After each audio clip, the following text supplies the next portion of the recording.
Elisabeth Fritzl a grandi à Amstetten, en Autriche. Une ville apparemment ordinaire. Mais des ombres planaient sous la surface.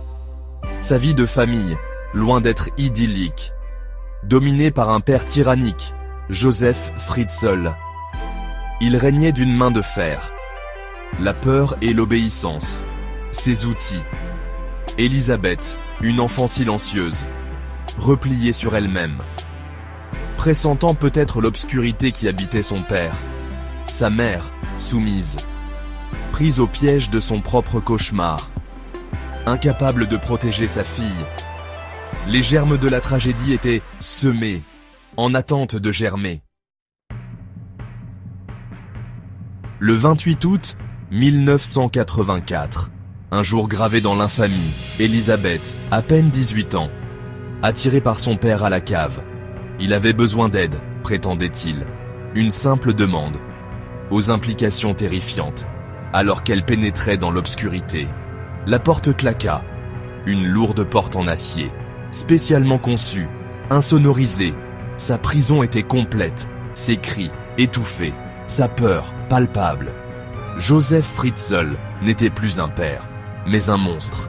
Il avait condamné sa fille à une mort vivante.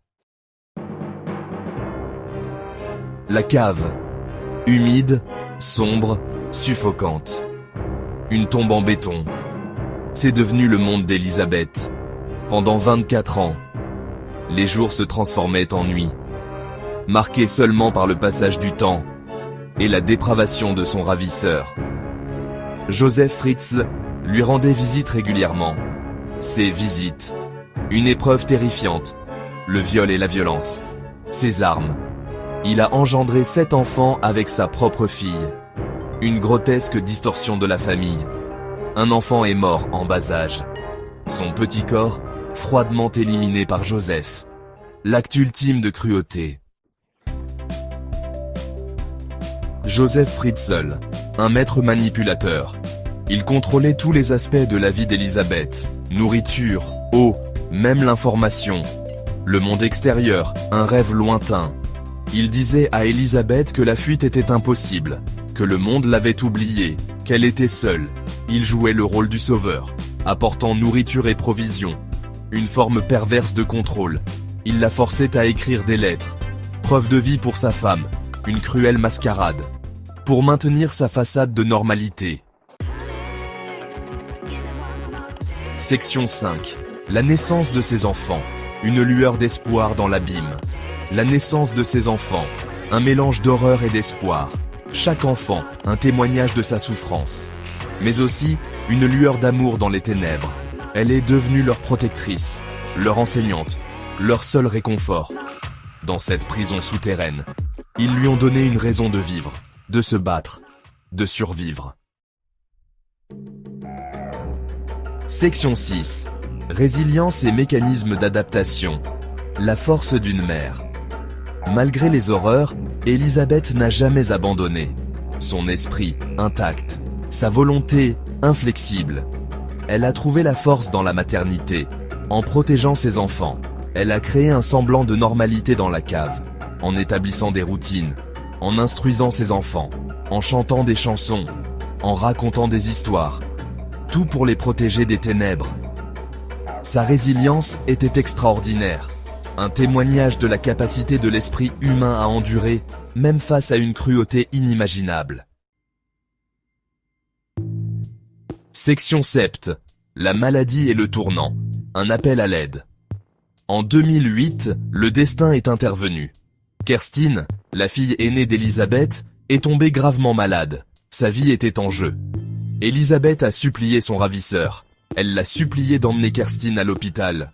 Joseph Fritzl confronté à un dilemme. Son monde soigneusement construit était menacé. Il a cédé. Mais son acte de pitié allait se révéler être sa perte. Section 8. Évasion et sauvetage. Émerger à la lumière du soleil. L'arrivée de Kerstin à l'hôpital a soulevé des soupçons. Son état. Son absence d'antécédents médicaux. Les médecins ont alerté les autorités. Joseph Fritzl a été forcé de révéler l'existence d'Elisabeth. le monde a regardé avec horreur alors qu'elle émergeait de la cave, après 24 ans. Une survivante, son histoire. Un rappel brutal des ténèbres qui peuvent se cacher derrière des portes closes. Mais aussi, un témoignage de la force durable de l'esprit humain. Section 9. La vie après la captivité. Guérison et espoir. Élisabeth et ses enfants ont été placés sous protection. Leur chemin vers la guérison, long et ardu. Ils ont dû réapprendre à vivre, à faire à nouveau confiance.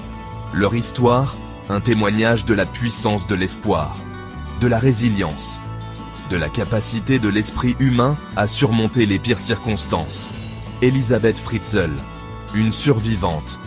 Son histoire, un rappel que même au plus profond du désespoir, la lumière peut émerger et l'espoir peut triompher.